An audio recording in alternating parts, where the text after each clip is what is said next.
This is a demo of the new Carrera lap timer 71598 model, which is really new, not available in the UK yet. I had to buy this from Carrera, the Carrera website, and I'm a paying customer. I'm not in any way promoting this product for Carrera.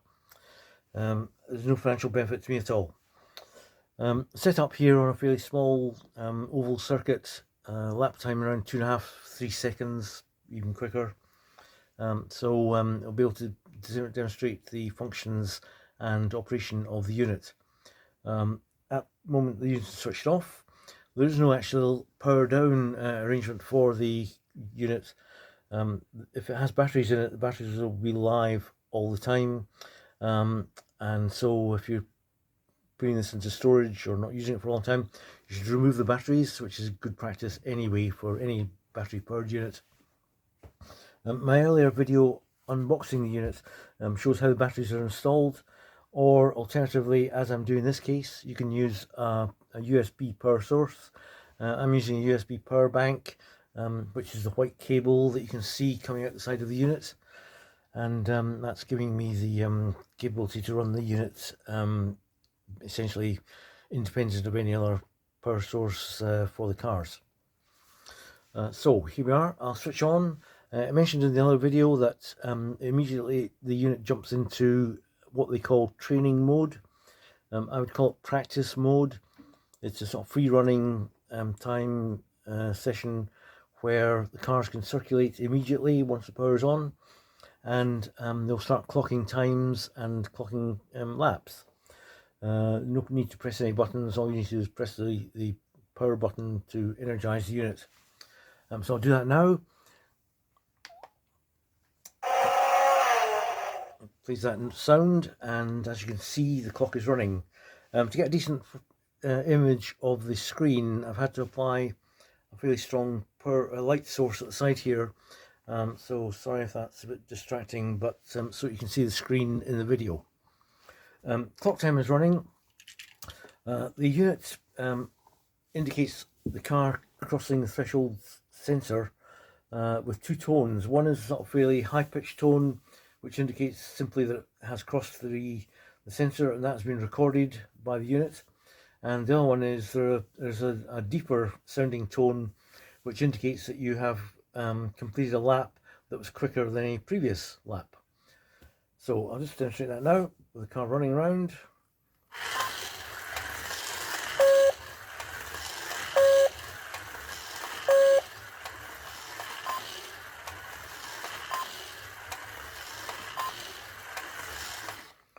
You could have heard how the tone was fairly deep initially. That's because the car was setting up new lap records as it went round each time, as I built up the speed of the car, and then as I slowed the car down, the tone changed to the higher pitch, which just simply indicates that a lap has been completed. In practice mode, the screen shows the same information as you would get as in race mode. And if I press the left-hand button here, we see that this car's in position 1, which is kind of irrelevant for a practice session, but it does show it. Next item to be shown is the last lap time. So in this case it's 1.849 seconds. That's down to a thousandth of a second. So 1.849. The next display is to show the fastest lap. So this car's fastest lap time so far is 1.720 seconds, and you can see that there. The final display selection is to show which position each car is in. Now I'm only running one car, so there's only one row of information being displayed. That's the lower row here, which is telling me that the car on the track there is in position 1. Same, as I say, the same displays appear for races as well. And obviously, position is more relevant to a race scenario. And back to the lap count, which shows that I completed 6 laps there. And that's pretty much it for training mode.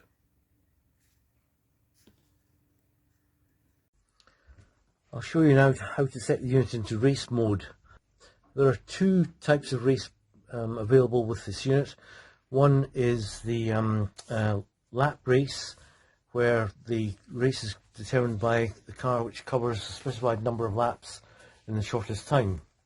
The other is time race, where the car which covers the most ground within a specified time is the winner. So if the race is 10 minutes long, and within that 10 minutes a car can cover 25 laps, and another car can cover 20 laps, then the car which covers the greatest number of laps is the winner. To get to that, we press the right hand button and press it once. The display flashes and the Carrera logo on the top flashes. Press it again, the flashing stops. Press it a third time and we go into lap race setting up mode.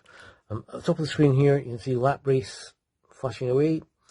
That's because we're in the lap mode. Two buttons have a function here.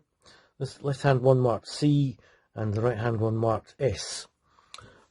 S is the German word for sprint. Apologies to any German viewers for my use of the language or abuse of the language. And I translate that sprint to mean jump or next. I think is probably appropriate in this case. So to move to the next screen, to set up the actual number of laps, press the S button, and it's currently flashing the first digit and specifying 25 laps.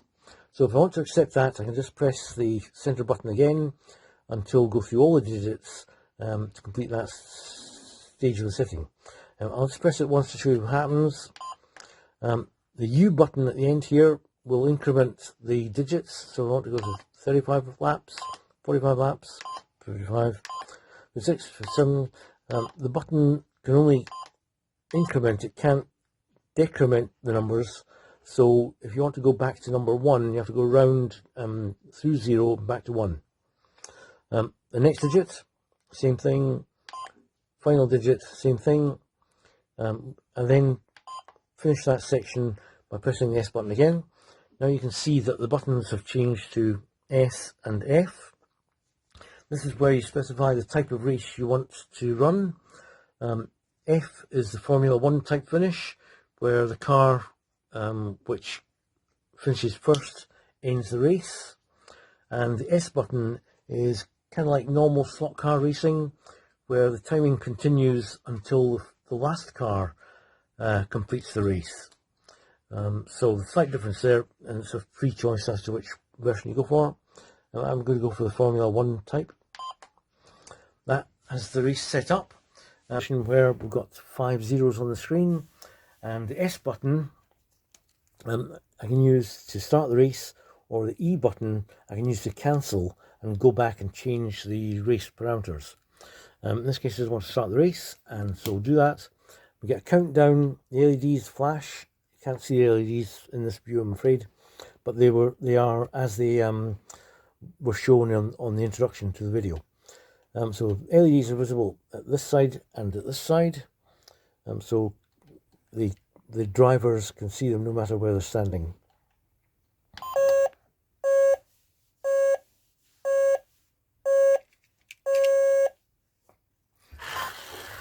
A bit of a slow getaway for me there. The lap count is decreasing as the car goes round.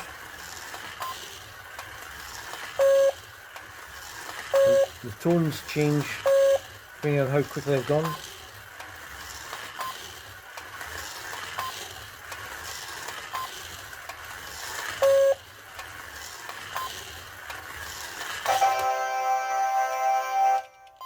And to the finish. So the display flashes and the fanfare announced that the race was over because the car had covered 15 laps. We can display the results of the race by pressing the left hand button here,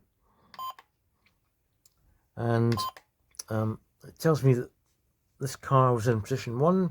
Sorry, the winning car was in position 1, which obviously is the case.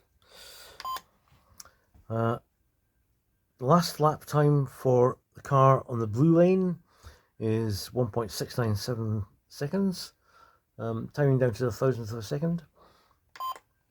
The fastest lap is not much quicker, 1.684. That's the fastest lap time for that car. If there's a second car running, the information would be displayed in this row here. Confirming that the car on the blue lane, this lane here, was in position 1.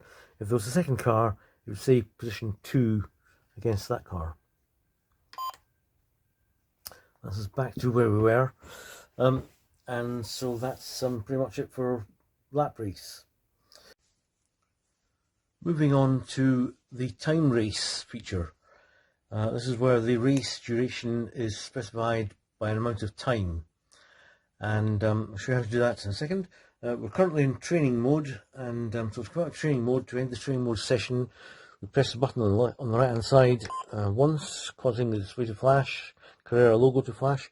Press again, and a third time takes us to the race mode settings. Currently flashing lap race at the top of the screen. We want to go to a time race. We'll do that by pressing the button marked C at the bottom of the screen there, left hand button, and that switches us to time race. So here we are, ready to specify the amount of time that the cars will run for. That's done by using the button in the middle, the S button. Again, S is a German word which is equivalent to next. So we press that, it takes us to first digit, which is the seconds digit, and the time is set for 35 seconds, 35-second long race. If I want to change that, as before, press the U button to increment it on that digit, and the S button will take us to the next digit, make it 40 seconds, can go right round again to back to 30 seconds, and so on. So again, we can skip through using the S button, and here we are, finished with the setting. There's no other parameters with the time race. We just set the amount of time, and then we're ready to go. So again, we've got the S and E buttons. S will start the race, E will cancel it and allow me to go back and change the duration of the race. So here we are, press S to start, and it goes through the usual start sequence.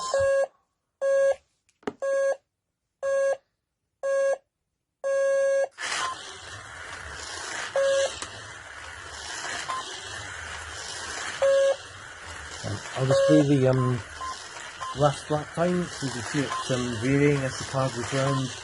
Ready to slower lap, so the slower time.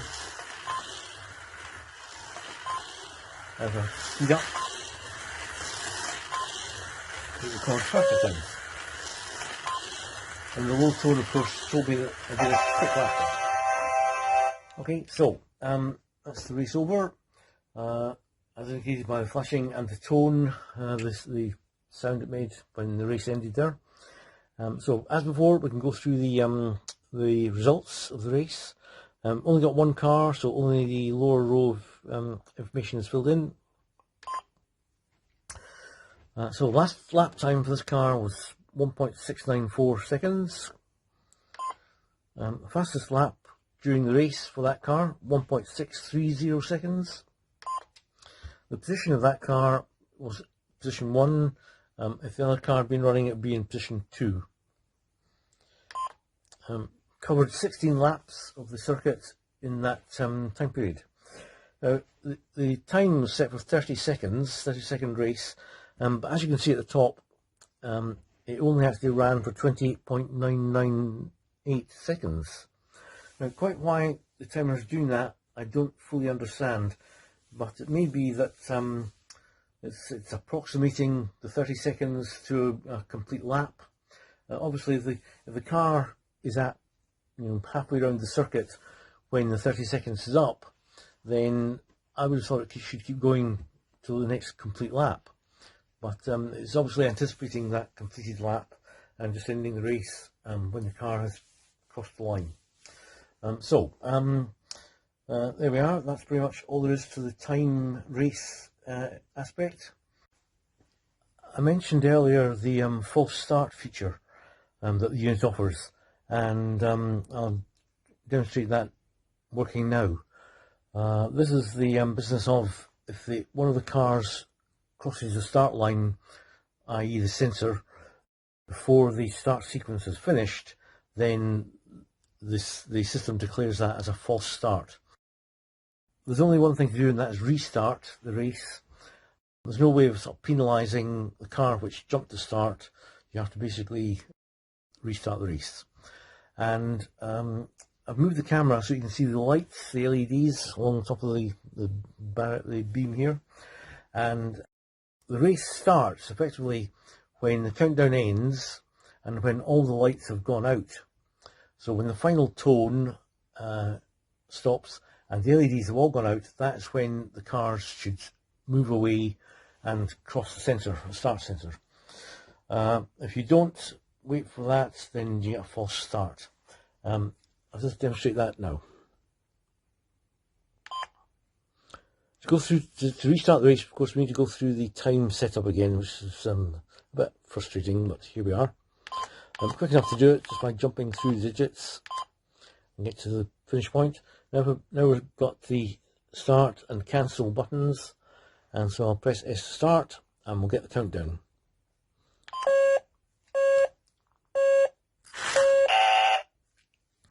Now, I jumped to start there when only 3 lights had come on and the lights were still actively counting down to the start. So as you can see, as you can see on the screen, it says false, and that would happen no matter which car it was. Whichever car jumped to start, both of them would trigger the false start indication. So to restart the race, I have to press the middle button again, and then I can restart just by pressing the S button, and we'll have another go.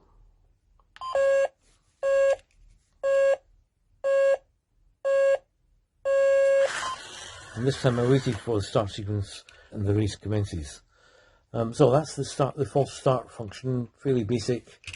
It would be nicer if it allowed some sort of penalty to be set, so you didn't have to restart, and if there's a lot of enthusiasm from the drivers, that might become a bit wearing. It would be nice if there was a penalty system, perhaps penalising the car that jumped to start by 1 lap, but allowing the race to actually start, and that might work quite well. But sadly, all you can do is restart the race. Thank you for watching the video. Hope you've enjoyed it and learnt something from this. Thank you for watching video 2 Rini.